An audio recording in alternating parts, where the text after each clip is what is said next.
le ruego de manera respetuosa un aplauso para nuestro presidente del Comité Ejecutivo Nacional, doctor César Camacho, acompañado por nuestra secretaria general, la maestra Dunia Ludlow, y por nuestro presidente del ICADEM Nacional, doctor Guillermo de Loya, quien además le ruego de manera respetuosa pueda hacer lectura de la síntesis curricular de quien será nuestro ponente de honor, del doctor César Camacho. Ya lo decíamos ayer, que estos jóvenes, estos 378 talentos de todos los rincones del país, son aquellos que empiezan a escribir la nueva historia del partido, recopilando esa gran tradición reyeserolista que data desde el 13 de septiembre de 1971 con la creación del ICAP. Su consecuente desarrollo a través del tiempo nos lleva a estar en el punto en el cual nos encontramos. La Escuela Nacional de Cuadros, un relanzamiento oportuno, gracias a la visión y al liderazgo de nuestro líder político, el doctor César Camacho, para quien pido nuevamente un aplauso.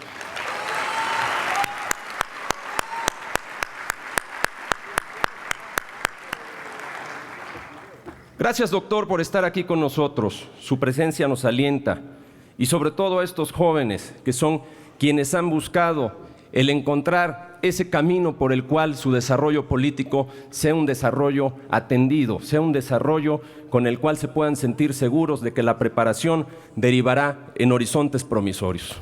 Hoy estamos aquí para escuchar su mensaje, pero también quisiéramos hacerlo parte de esta Escuela Nacional de Cuadros.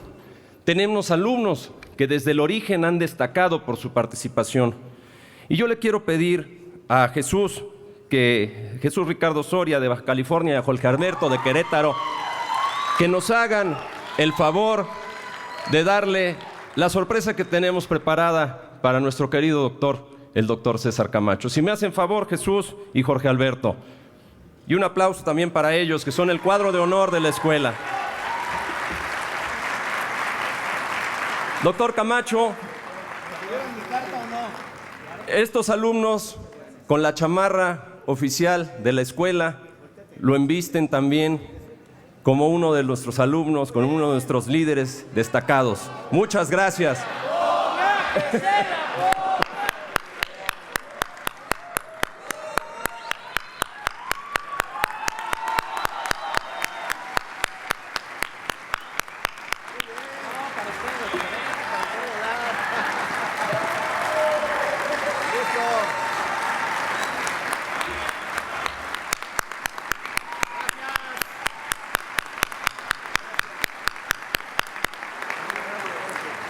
Gracias, Jesús, gracias, Jorge.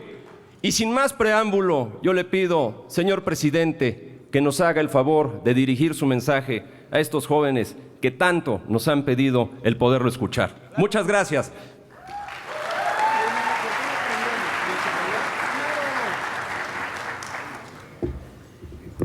En este partido todo tiene que ser transparente y la luz se tiene que hacer. Prendan la luz, por favor, hombre.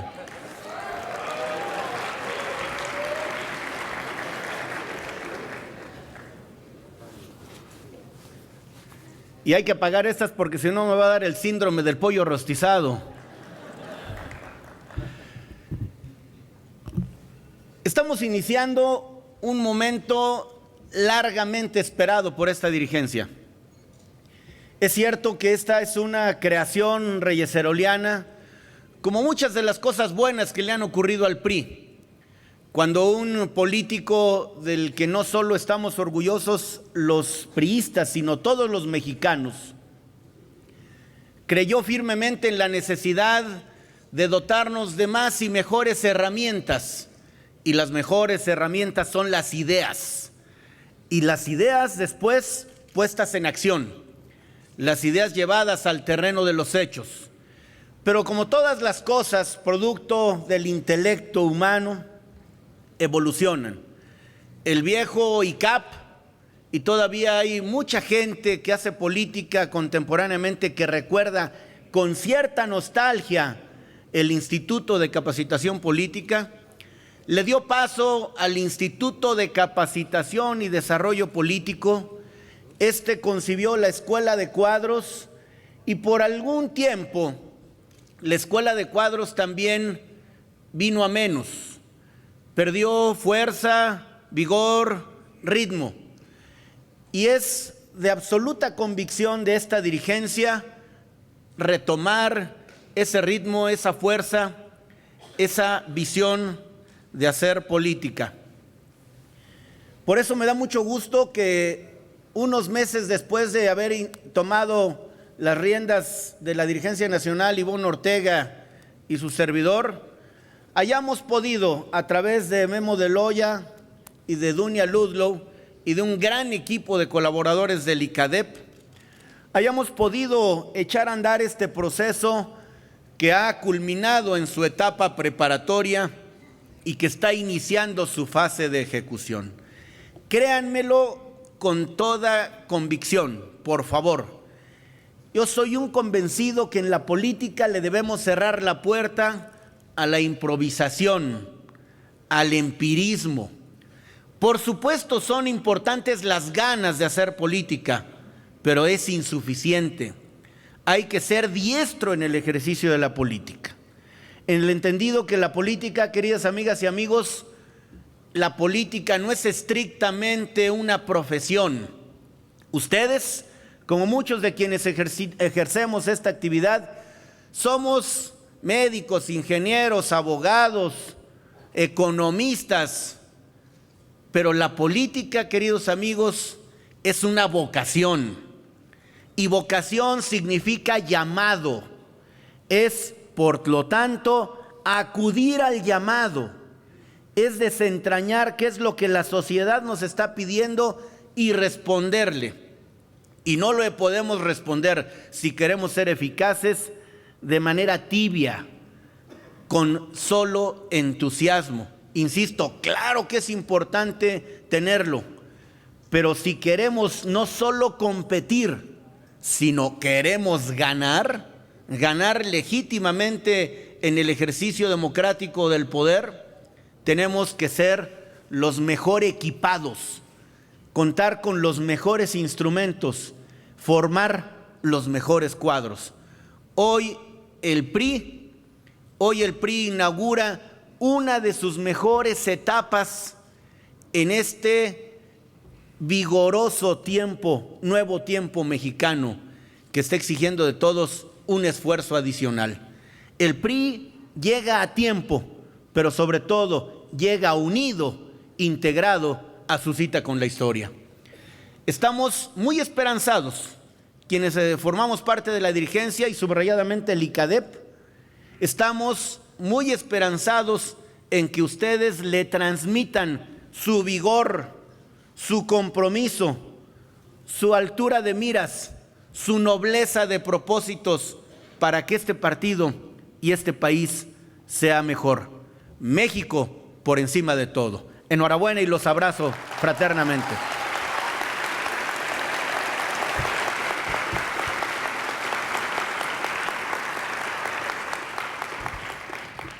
Cada día hay más retos en la sociedad, más retos en el mundo, y la política se torna una actividad más competida. Si la actividad es más competida, tenemos que ser más competitivos. Esto es, no solo estar en condiciones y en actitud de competir, sino en aptitud de hacerlo para ganar. Y en este tiempo en que la democracia ha sentado sus reales en México y en todo el orbe, solo la democracia permite perfeccionar a la democracia. Es decir, parece un juego de palabras, pero frente a los retos democráticos, más democracia. Esto es una base de sustentación política y social más ancha, más gente. Entonces, ese es el reto que el PRI ha asumido en México en la etapa contemporánea. Esta oportunidad, amigas y amigos, se ha abierto para el partido habiendo recuperado, y lo voy a retomar después, habiendo recuperado la presidencia y aquí quiero subrayarlo, desde la oposición. En 1929, cuando Plutarco Elías Calles, cuyo aniversario luctuoso, por cierto, conmemoramos hoy mismo, tuvo entre muchas cualidades, muchos éxitos, el de otear, de olfatear, cuándo era importante darle a la revolución armada institucionalidad. Eso hizo que el partido naciera en el poder. Pues hoy el partido ha recuperado esta posición, la presidencia subrayadamente, desde la oposición. Es decir, si hubiera alguna duda respecto de la legitimidad en el ejercicio del poder, hoy, después de 12 años de no tenerla, de no tener desde 1997, como lo vamos a ver, mayoría en la Cámara de Diputados, desde no tener mayoría en el Senado desde 2000 y estando o formando parte de un sistema democrático de altísima competencia, el PRI está listo a seguir dando la batalla en un ambiente democrático para seguir ganando legítimamente cada posición en juego. El reto de ustedes, el reto nuestro, el reto de los mexicanos dedicados a la política es concretar, culminar, cerrar el proceso de transición democrática. Algunos asocian la alternativa en el ejercicio de la presidencia, la asocian con la transición. No es así. La transición no está asociada a un momento. La transición es un proceso largo que hace aproximadamente 4 décadas iniciamos los mexicanos. Algunos podrían ubicar la transición en 1964, cuando se inaugura el sistema de diputados de partido, es decir, cuando a aquellos que sin ganar un distrito electoral en su conjunto como partido político tenían tal número de votos que se convertían en determinado porcentaje que les permitía que también las minorías estuvieran representadas en el Congreso, en la Cámara de Diputados para ser exacto. Quizás algunos ubiquen en 1977, a propósito de la reforma política, otro hito de la transición, es decir, otro momento importante, cuando incluso algún partido político que trabajaba, que ejercía la política, así se dijo, desde la clandestinidad, pudiera integrarse a la democracia formal y participara en comicios libres, legales y participativos. Sobre un sistema presidencialista, diríamos discrecional, sobre un partido hegemónico, casi único, fuimos construyendo paso a paso un presidencialismo acotado. Hubo un momento en que quizás el dilema de los mexicanos era desarrollo o democracia. En la posrevolución, quizás en un tiempo en el que a la gente lo que más le importaba era elevar las condiciones de vida, se tuvo un largo periodo de paz social y de crecimiento sostenido. Son muy jóvenes la mayoría de los presentes, pero muchos otros aquí presentes recordamos cuando la paridad del peso y del dólar por años, por décadas estuvo en 12.50. Cuando el desarrollo estabilizador permitió crecimientos económicos sin precedentes, la generación de muchos empleos y una migración de las comunidades rurales a las grandes ciudades. Todo esto fue satisfaciendo paulatinamente necesidades elementales, pero también se fueron creando o surgiendo necesidades nuevas. Y una de ellas fue una mayor apertura democrática y un mayor pluralismo político. Así ocurrió. El régimen, pues, cuando, esto lo quiero subrayar, cuando el PRI tenía todas las gubernaturas y una holgadísima mayoría en las cámaras decidió, por convicción, por una actitud de generosidad democrática y apertura franca, hacer mucho más sencillo el acceso de las minorías al poder. Es así, producto de una evolución que, insisto, se mantiene sostenida. En 1989, el PRI no ganó la gubernatura de Baja California. Lo recuerdo muy bien también. Déjenme tomar un poquito antes otro dato. Cuando la Cámara de Diputados estaba integrada por 300 distritos uninominales, es decir, 300 partes como hoy mismo, y solo 100 de representación proporcional, el PRI ganaba 300 de las 300.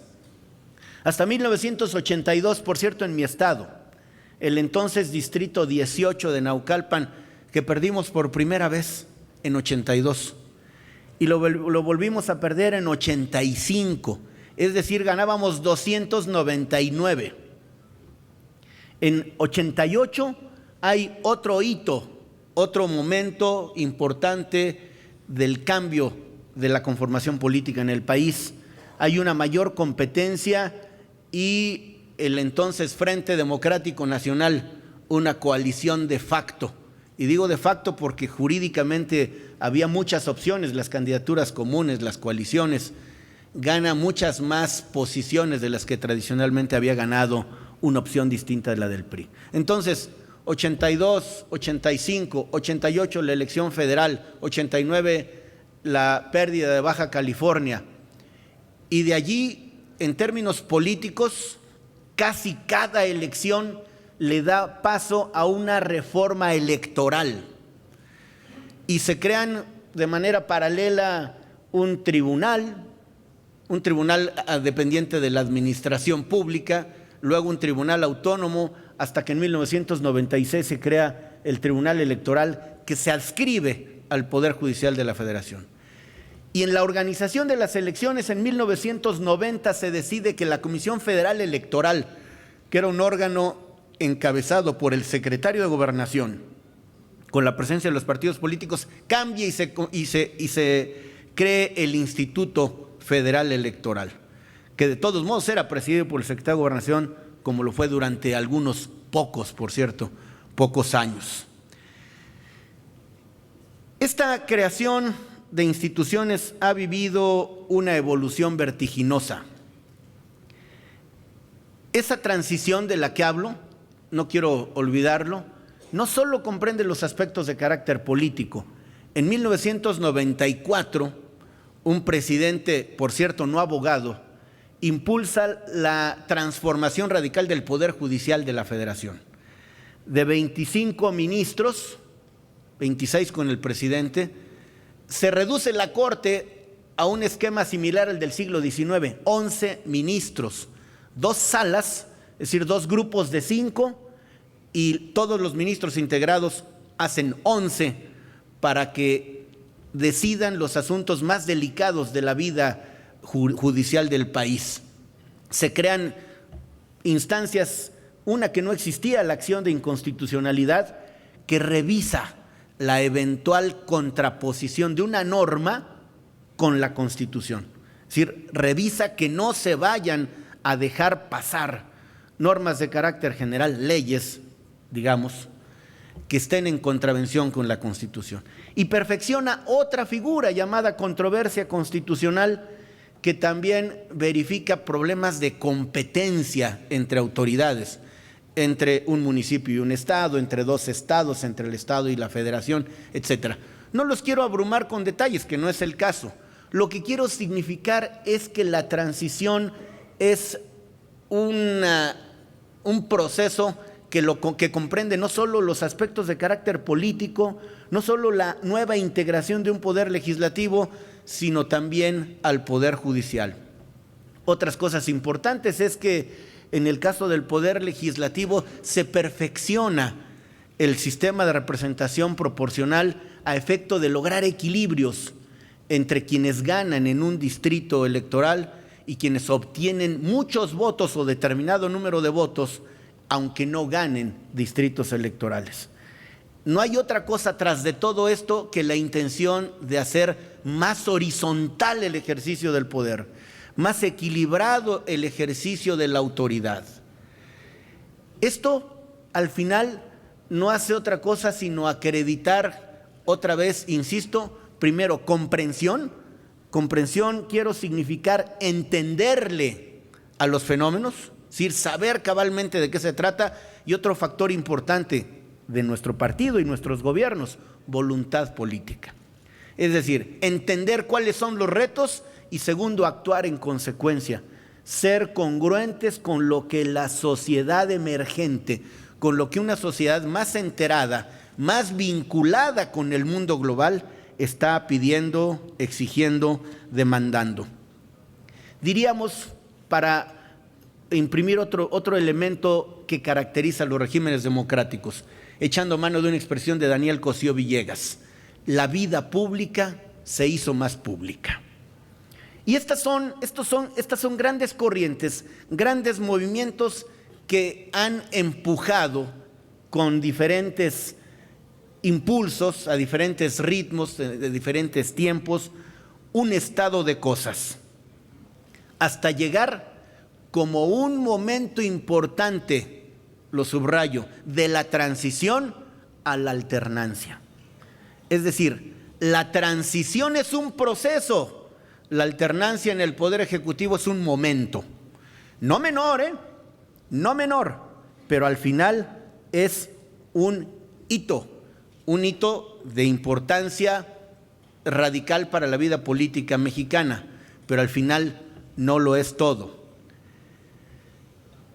En medio de esta transición o parte del proceso de transición ha llevado a que en el país haya habido cambios en la titularidad de las gubernaturas en muchos lugares. En Baja California Sur, además de Baja California del que ya hablé, también en Sonora y en Chihuahua, en Nuevo León, también en Zacatecas, en Michoacán, en Yucatán, en San Luis Potosí, en Querétaro. Nada más que lo que hemos acreditado es que un partido que sabe competir, bueno, primero que tiene talante democrático, porque en el PRI no somos selectivamente democráticos, de admitir los resultados cuando nos benefician y denostar a todos cuando no nos benefician.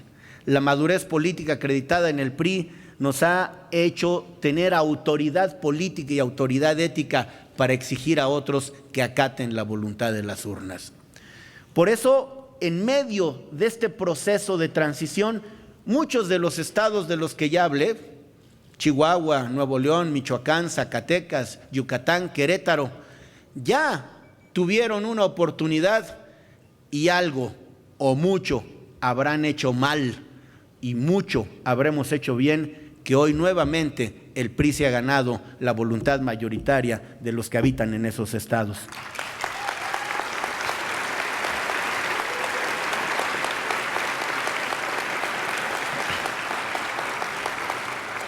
Pero esto que aparentemente abarca solo el aspecto de carácter político, esa transición hoy está mezclada o tiene mezcla de cuestiones de orden político, pero también de carácter social.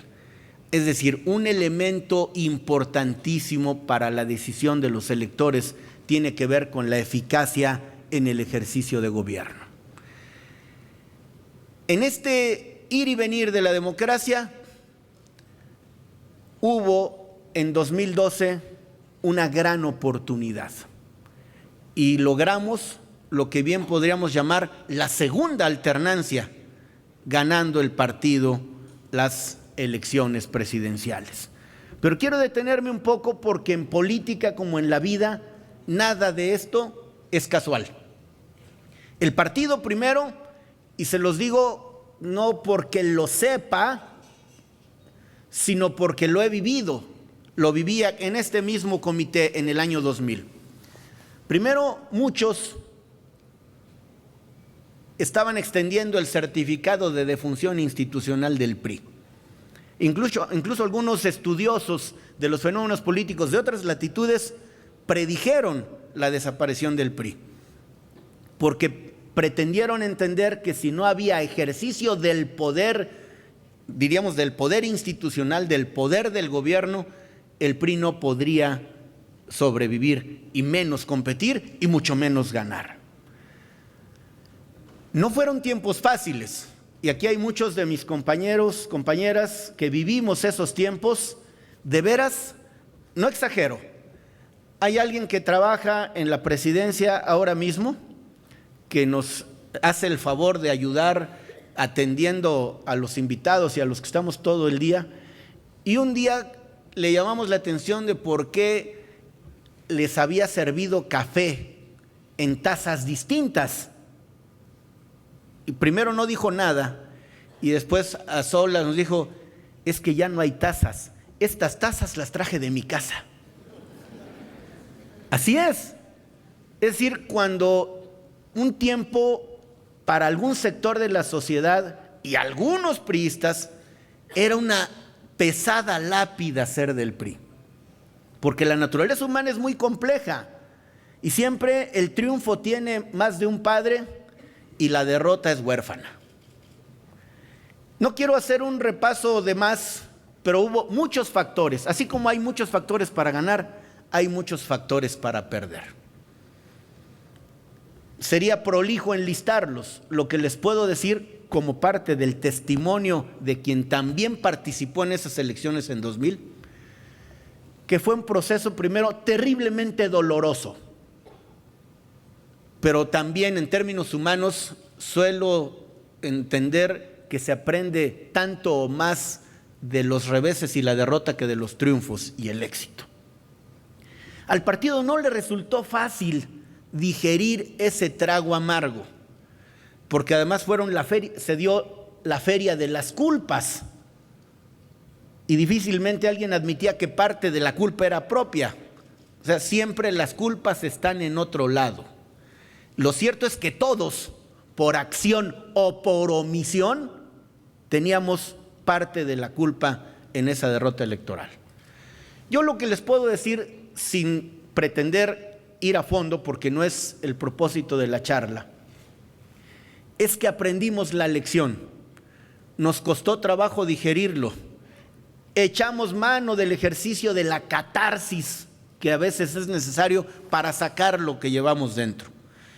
Nos tardamos un poco deliberadamente, pero al final se convocó a un Consejo Político Nacional y debo decir, porque esto es no solo honrar a la verdad, sino darle la estatura política a quien la merece, que Francisco Labastida, quien había sido nuestro candidato, en una actitud viril, en una actitud muy fuerte, dijo: el responsable de la derrota soy yo.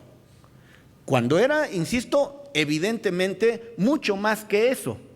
Pero en un Consejo Político Nacional, Pancho Labastida, mi amigo querido y respetado, dijo esto que nos desarmó a todos y que a lo que nos obligó es ya no ver por el retrovisor, que es una tentación frecuente de los políticos, seguir anclado mirando atrás o ponerse un lastre de tanto peso que le impide despegar. En esos días, y esto es la parte que me importa mucho destacar, no solo afectos, sino formados para llegar a acuerdos, como somos los políticos del PRI, empezamos a ver cómo rehacernos, cómo reagruparnos y cómo plantear qué hacer. Nos dio un aire fresco enorme, y qué bueno que está aquí, nos dio un aire fresco enorme el triunfo, doble triunfo de nuestro candidato a la gubernatura de Tabasco, Manuel Andrade.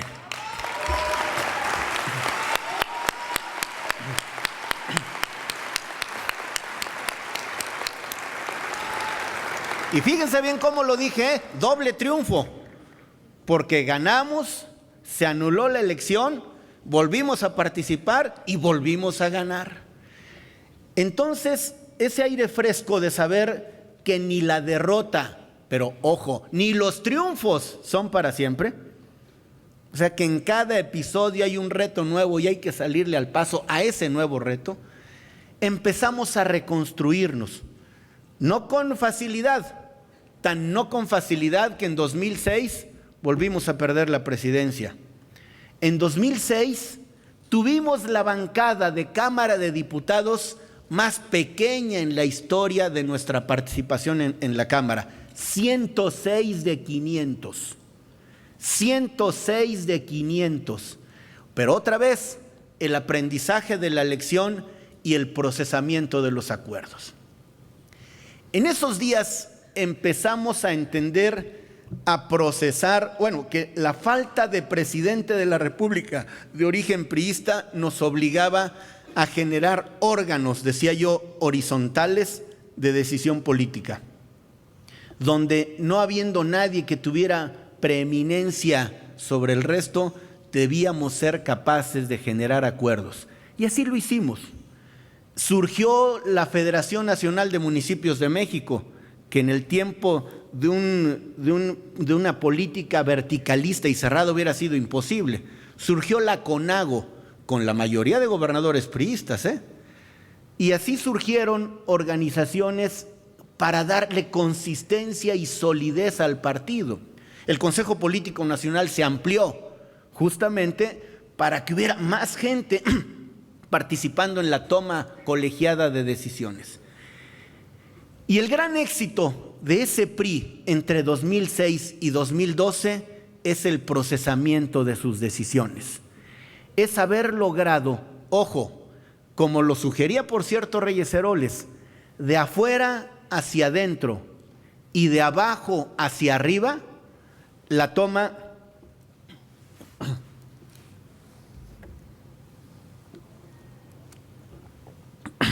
de las decisiones.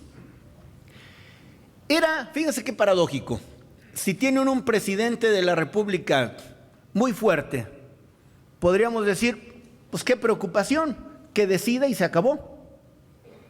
Es decir, eso genera menos responsabilidad, pero también a veces impide el crecimiento. Entonces tuvimos que aprender a generar acuerdos, insisto, en un ambiente de paridad, en un ambiente en el que los gobernadores muy respetados, muy fuertes, muy importantes, tenían que tomar en cuenta otros factores. Y el gran éxito del PRI, ya no digo 2006, 2012, sino 2009, 2010, 2011, fue saberse poner de acuerdo. Respetar a todos los actores políticos y no solo darles un lugar, sino darles su lugar. De esta suerte construimos, este es mejor verbo, construimos una candidatura muy fuerte. Construimos una candidatura que evitó rupturas al interior del partido. Construimos una candidatura que, como Isidro Fabela, exgobernador del Estado de México, hizo que esto fuera una cuestión natural. La candidatura de Enrique Peña Nieto se convirtió en una decisión natural. No había que ser un sesudo analista político para advertir pocos meses antes de la nominación quién iba a ser el candidato. Un candidato o un precandidato no solo de buenas maneras, un candidato con buenos resultados en su gubernatura, en la gestión del gobierno mexiquense, un candidato con capacidad para escuchar, un candidato que comprendía, que entendía los asuntos que tenía enfrente, un candidato afecto a hacer política. Y así, obviamente, en un sistema de corte presidencial, alguien tiene que ser la locomotora del tren, pero sabe que solo no puede llegar lejos. En consecuencia, lo que se integró fue un gran equipo con cabeza, por supuesto, pero al final un gran equipo integrado por enormes individualidades. Pero la fuerza, insisto, se hizo radicar en la unidad que yo llamo en la unidad activa. Es decir, no se contribuye a la unidad cuando uno simplemente dice que no atenta contra la unidad. La unidad se construye con acciones, se construye proactivamente, es decir, poniendo parte del capital personal, grupal, sectorial, organizacional al servicio de una causa en común.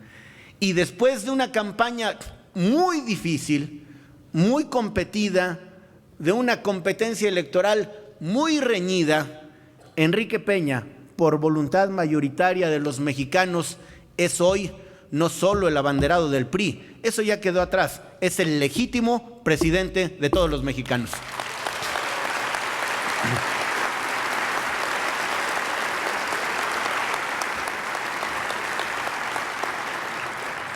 En más de una ocasión, Enrique Peña, candidato, explicó el compromiso personal y del partido que lo postula, de los partidos que lo postulamos, que la enorme oportunidad de concretar la transición democrática.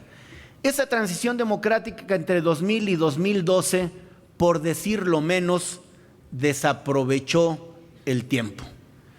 Gestiones en las que hubo más una feria de ocurrencias que un plan inteligente y sensato de gobierno. Un tiempo no suficientemente aprovechado, en donde yo no dudo, había quizás muchas ganas y mucha disposición, pero poca pericia, poca disposición a hacer política, poca comprensión del papel del otro en la toma de decisiones. Pero eso ya quedó atrás. 2012 a 2018 y los años por venir, amigas y amigos, son el tiempo, y este es el espacio para darle un jalón importante a la transición democrática. Es decir, a que la gobernabilidad democrática se imponga a la democracia ingobernable. Nosotros, que somos afectos a la democracia, estamos seguros que la democracia no solo es un vehículo para legitimar el ejercicio del poder. La democracia de calidad es la democracia eficaz, es decir, la democracia que da resultados, no la que tiene un largo catálogo de pretextos para aducir por qué no ocurren las cosas, sino la democracia que, concebida como la Constitución la enuncia, dice en el artículo 3, y no es casual que esté esta franca definición de democracia en el artículo relacionado con la educación. No solo tiene que ver con un régimen político, un sistema jurídico, sino un sistema de vida fundado en el constante mejoramiento económico, social y cultural del pueblo mexicano. Así entendemos la democracia y a ella nos tenemos que ajustar. Estamos muy esperanzados, estamos muy optimistas, pero conocemos los priistas el tamaño de la responsabilidad. Tenemos que hablar menos y hacer más, porque esta oportunidad que nos han dado los mexicanos la tenemos que aprovechar a cabalidad. No podemos pretextar lo que otros dijeron, ni podemos, insisto, mirar atrás para culpar a nadie, aunque haya elementos para hacerlo. En una posición optimista, en una actitud positiva, lo que queremos, lo que estamos haciendo, como dijo el presidente, no es administrar, sino transformar. Nosotros hemos tomado el PRI como una plataforma para volver a tomar fuerza y despegar la Asamblea número 21. El partido, por argumentos estatutarios, se tiene que reunir cada 3 años en Asamblea Nacional, eventualmente 3 años y medio, o cuando mucho 18 meses después, que serían 4 años y medio, que es exactamente lo que ocurrió. Desde diciembre iniciamos y varias decenas de miles, más de 100,000 priistas participaron en la asamblea y la culminamos el 3 de marzo, literalmente pegado al aniversario 84 de la fundación del partido. Primero, porque las decisiones, cuando se toman entre muchos, tienen posibilidad de ser mucho más exitosas que si las toman unos cuantos. Y de la asamblea no solo surgimos o salimos mucho más unidos, más integrados, más comprometidos, sino con el rumbo más claro. Hay dos grandes apartados producto de la asamblea: un partido más abierto, un partido más ágil en la toma de sus decisiones, un partido más eficaz. Un partido que, cuando hablo de todo esto, más abierto, más ágil, un partido que hoy permite estatutariamente la posibilidad de que alguien que no tenga credencial del PRI, pero tenga prestigio, sea alguien bien visto por su comunidad, pueda ser postulado por el partido a cargos de elección popular. Es decir, un partido que evita la endogamia o estarse mirando al ombligo. Un partido que necesita sumarle más sociedad. Un partido demandante, un partido que quiere vincularse mucho más con las organizaciones de la sociedad civil para que no tengamos una especie de circuito cerrado, tanto en las ideas como en el programa de trabajo. Un partido que ha decidido vigilar con toda la autoridad que le da haberle prestado a alguien sus siglas para contender.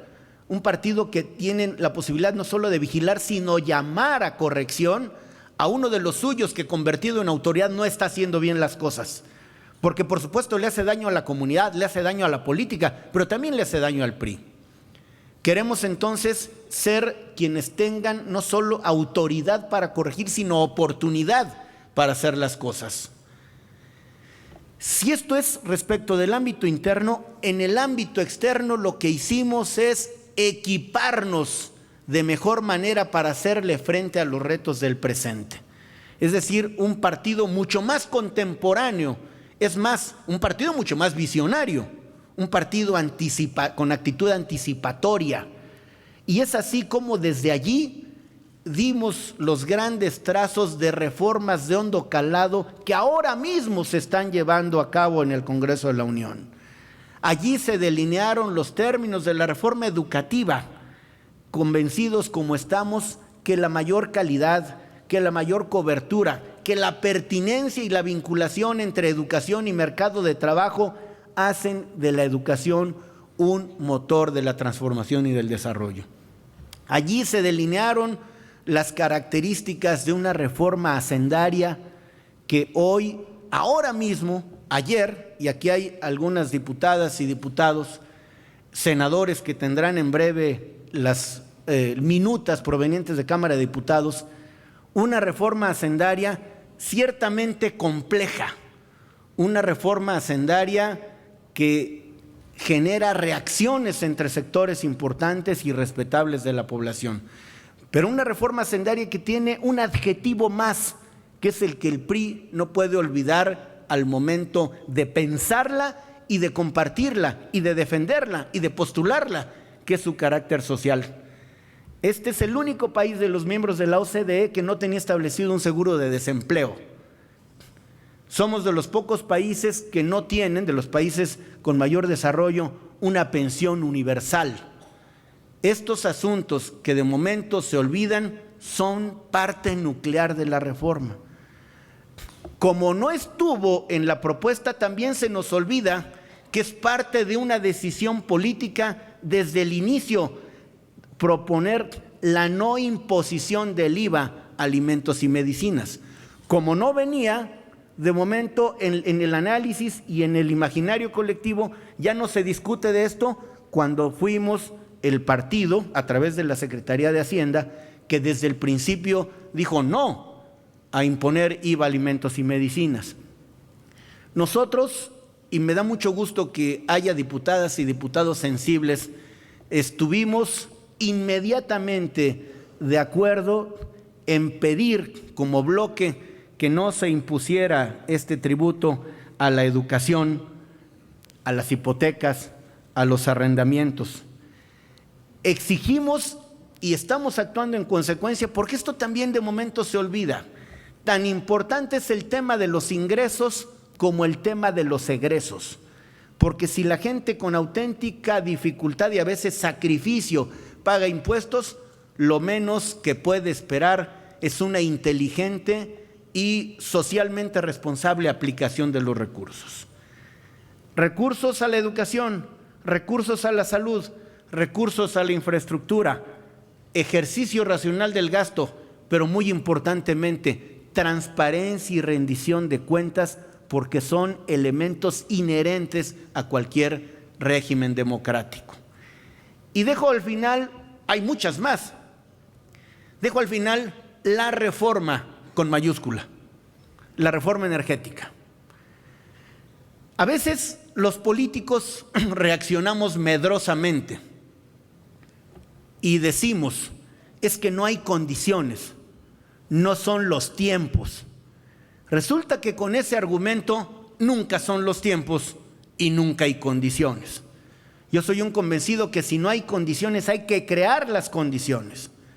Y hay que ser inteligentes en el planteamiento para ser persuasivos, primero en casa y enseguida los de casa con todo el mundo, como los decretos del Papa, Urbi et Orbi, es decir, para la ciudad y para el mundo. En consecuencia, ese debate que solo ha empezado, pero no ha entrado en su fase más importante, nos tiene que acreditar a los priistas como políticos audaces, inteligentes, pero profundamente patriotas. Hoy la Constitución dice que los recursos naturales, los recursos del subsuelo son parte de ellos, son de la nación, léase de los mexicanos. Y nosotros postulamos que los recursos naturales deben seguir siendo de los mexicanos, pero de nada nos sirve si están en aguas profundas o ultraprofundas y por lo tanto no podemos echar mano de ellos. Y entonces es más virtual que real la propiedad de la nación sobre esos recursos naturales. Está acreditado y ustedes van a escuchar aquí a los expertos, a la gente vinculada con los temas que se los explicará de mucha mejor manera que como lo pretendo hacer yo. Lo que les puedo decir es que Pemex, el gobierno en su conjunto, ha invertido mucho más dinero y la producción va en franco declive. Y lo único que nos ha salvado, produciendo menos, lo que nos ha salvado y no ha permitido la crisis en las finanzas nacionales, es que el precio del petróleo estaba previsto en 2004 en $30 y hoy está a poco más de 100.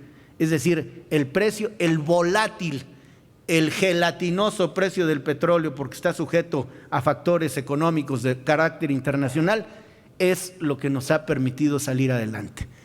Yo no tengo duda que esta decisión, esta propuesta resuelta, audaz, patriótica, insisto, de Enrique Peña Nieto de ir adelante con esta reforma, nos hará no solo más fuertes, más competitivos, sino dará más recursos para presionar menos las finanzas públicas nacionales y hacer que haya más recursos para financiar tantos y tantos programas que el gobierno federal ha impulsado. Quiero terminar, porque podría ser eterna la exposición. El reto, queridos amigos, el reto de ustedes, de mí, de esta generación de priistas que encabeza Enrique Peña Nieto, es consolidar un proceso que ha iniciado hace algunos años.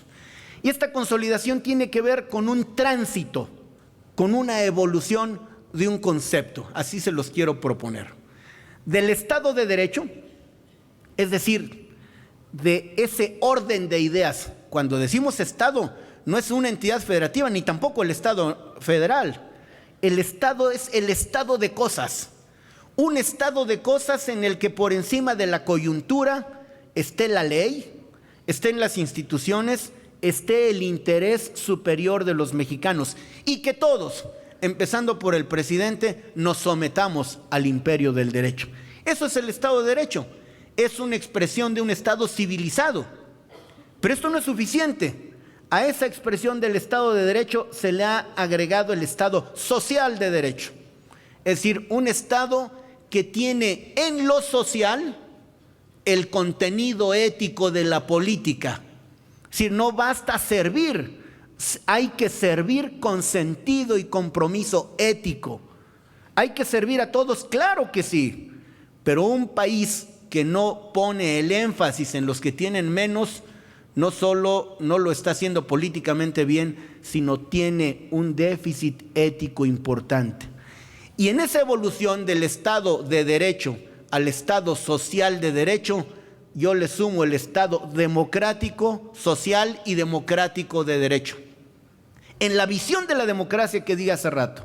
O sea, no solo un Estado en donde las instituciones y la ley están por encima de las personas y la coyuntura, sino un Estado éticamente responsable y un Estado donde impere la democracia no solo como un mecanismo para hacerse del poder, sino para que una vez ejerciendo el poder seamos eficaces en la transformación de la calidad de vida de los mexicanos. Lo que he querido significar con todo esto es que si bien la política tiene un alto contenido de pragmatismo, o sea, hay que hacer las cosas a veces con sentido de oportunidad, con audacia, con fuerza, con malicia, sí, pero la política no puede estar exenta de principios. No es un ejercicio de aritmética, no es un ejercicio de conveniencia, es un ejercicio de ideas. Es un ejercicio de compromiso con un proyecto de país.